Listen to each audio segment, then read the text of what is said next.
everyone. My name is Alicia Burton, and today I'm going to be talking to you about this amazing website. No Red Ink is what it's called. Find it right here at noredink.com. Really simple. And I have already logged into my personal account here just to show you onto something. So when you join, if you decide to add it onto this, then it's going to start you out. You're going to have to create your account. You'll select whether you're a student or a teacher, and it goes through a little tutorial as you follow the steps and kind of goes along and shows you everything as you go. As you can see here, these are my classes I have set up. I have kindergarten through 10th grade. I have a few classes here, all English. So what I'm going to do is I'm going to show you how you would use this mostly as a teacher first, and then we're going to go through and actually look at some of the assignments we've made. So let's just say this is third grade English. And obviously you're going to go here, select third grade, make sure it matches, add class. Okay. Now this is why I really like this, because everything is very organized.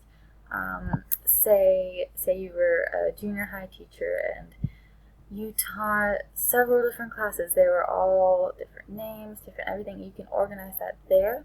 And then when you click on it, when you go into it, then you can see all the assignments that are down for that class only. As you can see, there's no assignments here. If you look at some of the ones I did before that do have assignments, it's going to look like this. And this is what I named it. This is English Overview. And down here are some of the subjects that I chose. And I'm going to show you that later as we do it. So I'm going to go back here. We're going to go back to third grade English. Click on the assignments. And you saw over there it has those little names. Those are your class codes. As a teacher, what you would do is, for older students typically, we would have them sign up with their own email, create their own account, and do all that. But with younger kids, you can't always do that. So it does give you the option to go in and add kids to your class so they don't have to deal with the code, they don't have to deal with any of that. They can just go on when you sign them up. So here we are creating an assignment. We're going to click on that. And it brings you to this amazing part here. And you can select anything you want. Okay, it knows where it's going. It's a third grade English. We're going to do a planning diagnostic. That is kind of the first thing you do anytime you set up one of these classes. So it's really a good place to start. This part, selecting the content, that is a great one. Over here, it gives you 0 pathways times however many questions. You can change the amount of questions. I tend to keep it at 5 because that seems just about enough, at least for my younger age group. So I'm just going to go over here, select a few things. We'll do adjectives and adverbs, commas, formatting, commonly confused words I really like. I think that's really fun, really helpful too. We'll do components of a sentence 2, connecting clauses. Alright, we'll stop there because that just makes it about 16 to 25 minutes long. Not too bad to begin with. Done selecting, brings us back here. Alright, and we're going to give this a little name. We'll just do grammar third grade. Alright. And for these, I'm just going to set a due date as anytime in the future because we're not doing this for a real class. And click on Planning Diagnostic, and that is going to do all the hard work for you. It is going to take all these things that you chose, and it's going to make it in to this test. And let's just preview what that looks like a little bit here. This is what your students would see when they come on. And it's just going to be a 25 question diagnostic. See what we know. Let's go. Alright. And up here, I really like this. I haven't done it yet. You can edit interests, or kids can edit their own interests. Make the questions more interesting for them. It kind of lets them engage a little bit more, especially the younger crowd. We'll just leave it as is for now. Okay, and this is working with add or remove commas. Alright. It wants us to do that until the sentence is correct. Seattle, Washington. Alright, that's fine.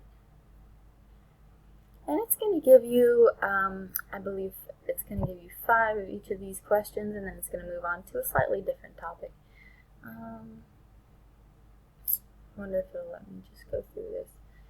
Because I want to show you what the other topics are going to look like, because they're going to look different. See, up here you can take this. Say if I was going to change it, say I was going to put a comma right there for some reason. Then I could do that. I could do whatever I wanted. And they can remove it. They can capitalize things by clicking on them. Things like that. Even though it's not what that's asking.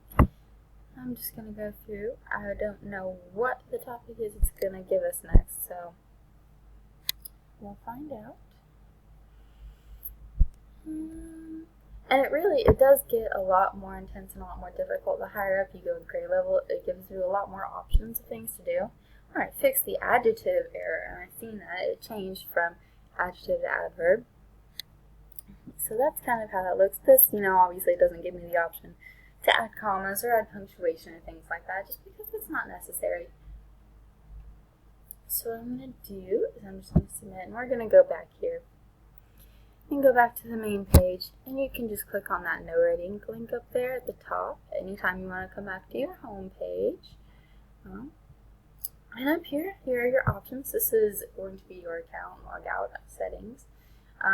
View as a student, I'd like to show you. Alright, there we are. And it's going to give you, it does do a lot of data recording, a lot of things like that with the assignments for your kids. So I think that's really helpful, even though I haven't used a lot of it yet. So topics mastered, obviously this is all 0 because I'm not a student, but that would look different if I was. These shows my in progress thing. It's all the things I haven't finished, which is everything. Late assignments, that's really good. That's what it's going to look like for a student. One more thing, I'm going to go back to the teacher homepage. And last thing I want to talk about is this Go Premium. Because this website is free. It's completely free for anyone, teachers, students, anyone. And generally that is going to work for you. The Premium, however, it does provide a few more things. It provides more topics, more writing and composition emphasis, just a little more tools, a little more features, just makes it a little more interesting, a little more engaging. But generally, you're not going to want to spend the money to just get a little bit more of something. Normally, the regular one is going to suffice, but I am interested in the premium. I think it's going to be really good if I ever do use it. And up here, you can see your home, and it organizes your assignments, your lessons, and here's that data over here that I was talking about that will record for your students. I obviously don't have anything because there are no students yet in my class, but that is going to be very helpful as it comes around, and those are all in separate links at the top. Anything you want to get to, you can get to. Only downside, maybe it doesn't have a help link, but it does have a lot of frequently asked questions and a lot of tutorials, so I think you'll be fine on that. And there we go. That is my review for No Rating.